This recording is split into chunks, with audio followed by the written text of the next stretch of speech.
کہ ہم اس سے اعتراف کرتے ہیں گویا کہ ایک سیپریشن کی طرف بات جائے گی. تو یہ ان کا میں اس میں کیونکہ میں فقہی عالم نہیں ہوں، میں تو بس یہ کچھ تھوڑی تھوڑی ملانے والی باتیں کرتا ہوں.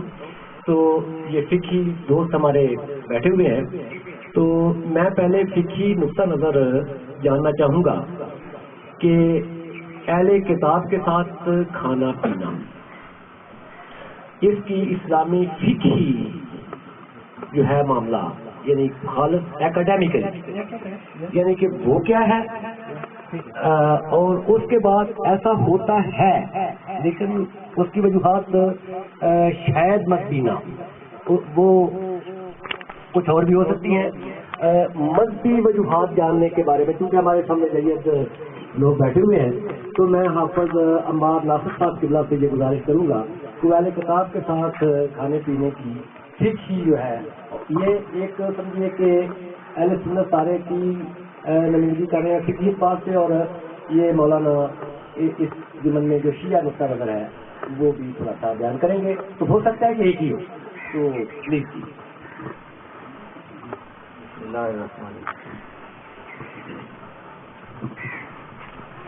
میرے خیال سے بات سے زیادہ خلائق ہوتا ہے، یہ بات واضح ہے.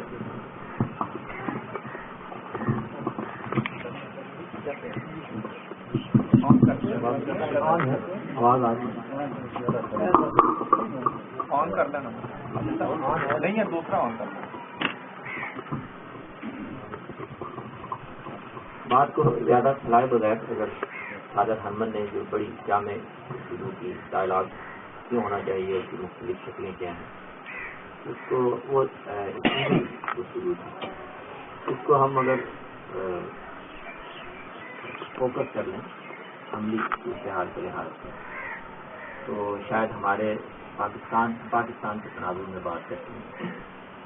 یہاں پر ڈائلاگ کی جو دوسری شکلیں ہیں ان کے مرحلے شاید بعد میں آئیں گے. سب سے پہلے جو ڈائلاگ آف لائف ہے، یہ سب سے پہلا قدم ہے، اسی سے شاید اس کے اگلے ڈائلاگ کے رستے نکلے. تو جہاں تک شرعی یا فقہی نوعیت کی بات ہے، یہ صاحب نے بات درست فرمائی کہ ہمارے جو نتیجے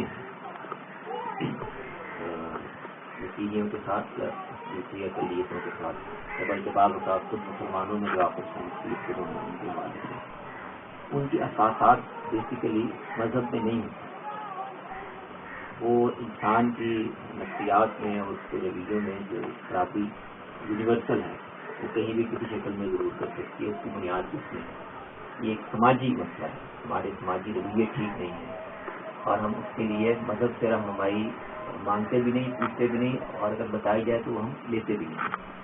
تو اس کی ہر بھی کوئی بنیاد مذہب میں نہیں ہے.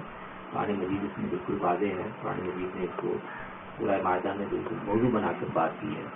اہل کتاب کا کھانا پینا، ان کے ساتھ بیٹھ کر کھانا پینا، ان کا ذبح کیا ہوا جانور، کیا یہ مسلمانوں کے لیے وہ حلال ہے اور مسلمانوں کا ان کے لیے حلال ہے، بلکہ وہاں پر مفسرین یہ سوال اٹھاتے ہیں. وہ دلچسپ بات ہے.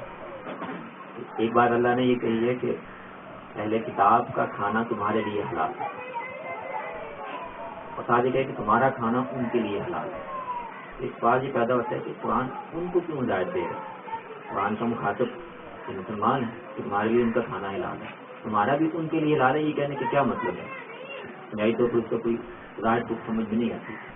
تو اس پر یہ نقطہ روشنالی کہ اصل میں قرآن وہ ایٹماسفیئر پیدا کرنا چاہتا ہے کہ جس سے مسلمانوں میں یہ احساس پیدا ہو کہ تم آپس میں بالکل بیٹھ کر کھا پی سکتے ہو، وہ تمہارا کھانا کھائیں تو وہ ان کا کھانا کھائیں. مقصد ان کو کوئی قانونی ہدایت دینا نہیں ہے، مقصد مسلمانوں کے دلوں میں یہ احساس پیدا کرنا ہے کہ یہ ایک انسان ہونے کی حیثیت سے، پھر ایک خدا کو ماننے والے کی حیثیت سے، انبیاء کی جو ایک پوری ٹریڈیشن ہے اس پر ایمان رکھنے والے کی حیثیت سے تم بالکل ایک دوسرے کے ساتھ بیٹھ سکتے ہو، کھا سکتے ہو.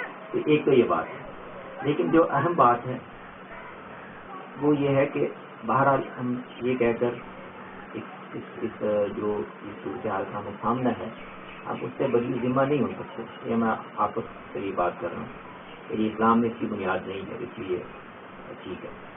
اصل مسئلہ یہ کہ یہ بنیاد نہیں ہے لیکن ایک فنومینا موجود ہے، اس کو کیسے درست کیا جائے اس کی ذمہ داری ہم پر پڑتی ہے کہ ہم ظاہر ہے کہ جو مسلمان ہیں ان کے لیے اس سطح کے بھی مؤثر اثر و رسوخ رکھنے والے لوگ ہیں، خاص طور پر مذہبی لوگ، کیونکہ اس طرح کی چیزوں کے لیے عام طور پر جواز جو ہے وہ پھر مذہب سے تشہیر کیا جاتا ہے. تو مذہبی لوگوں کی ذمہ داری ہے کہ اس طرح کے مسائل کو. اس کے لیے آپ نے بڑی اچھی بات کی کہ کیا ہم مسلمان تیار ہیں یہ بات سننے کے لیے کہ پاکستان میں مسلموں کو کن حالات سے اور کن تجربات سے سامنے یافتہ بات بالکل بجا ہے. اور اگرچہ عمومی طور پر میرا خیال ہے کہ کوئی زیادہ اچھا مثبت جواب نہیں دیا سکتے، لیکن کچھ ایسے حالات پیدا ہو رہے ہیں، کچھ ایسے فورم وجود میں آ رہے ہیں، کچھ ایسے لوگ جو ہیں اس کی ضرورت محسوس کر رہے ہیں کہ کچھ جگہوں پر بات کی جا سکتی ہے. ویر صاحب نے اس کا اہتمام کیا. میں یہ چلیے بلکہ میں خود چیزیں لکھتا بھی رہتا ہوں، توجہ دلاتا رہتا ہوں کہ اقلیتیں ان کے ساتھ عدل اور انصاف کے لحاظ سے اور اسلام کی تعلیمات کے لحاظ سے معاملہ ہو ہر سطح پر، یہ ذمہ داری ہے مسلمانوں کی. نبی صلی اللہ علیہ وسلم نے اس معاملے میں اتنی حساسیت کا مظاہرہ کیا کہ وفات کے وقت جو آپ نے 2-3 وصیتیں کی ان میں سے ایک اہم یہ تھی کہ ایک معاہد کے ساتھ جو ہمارے ساتھ رہ رہا ہے اس پر اگر کوئی زیادتی ہوگی تو قیامت کے دن میں اس کے خلاف استغاثہ کرنے کے لیے کھڑا ہوں گا.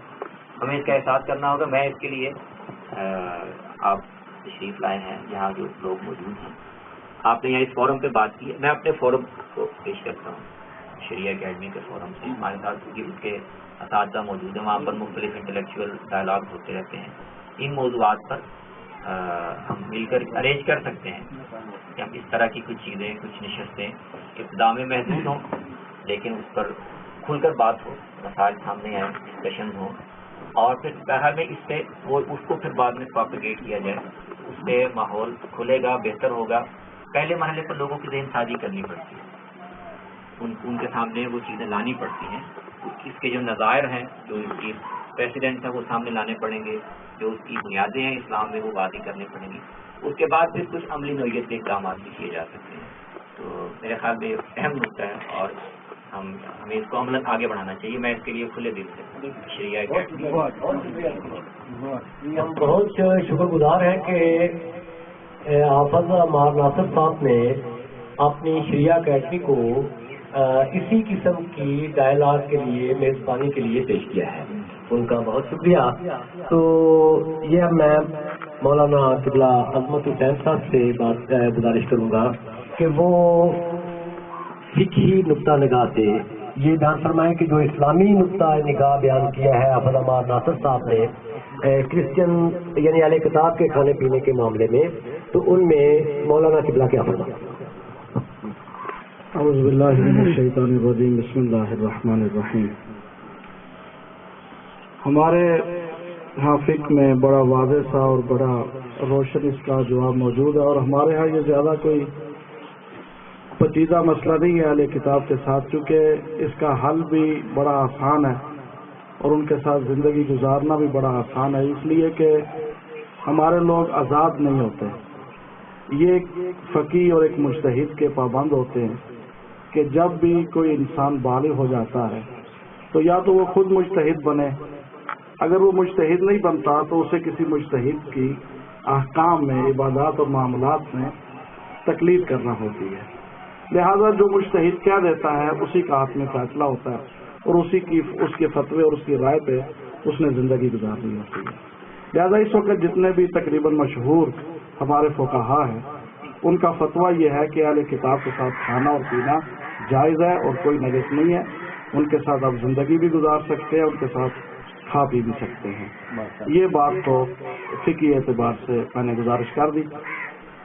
کیونکہ میں شروع میں موجود نہیں تھا، آخر میں یہ چند باتیں جو سنی میں اس کے تناظر میں کچھ عرض کروں گا کہ ان ڈائلاگ سے پہلے جو گیپ آئے ہیں جس کی وجہ سے خلا ہے وہ ان کو دیکھنا پڑے گا کہ وہ کمی کیا ہے. وہ فقط اقلیتوں کے ساتھ معاملہ نہیں ہے، انسانی معاشرے میں اور بھی بہت سارے ایسے طبقات ہیں کہ جن کے اندر وہ چیزیں موجود ہیں. جہاں تک مولانا نے رویوں کی بات کی، یہ واقعی درست بات ہے کہ اگر رویے اور اقدار کے ایک دوسرے کا احترام کیا جائے تو میرے خیال میں پھر وہ وقت آ جائے گا کہ جب ہم اکٹھے بیٹھ کے ڈائلاگ کے سطح کے اوپر بھی آ جائیں گے. میں آپ کو ایک مثال دوں گا کہ 2 سال پہلے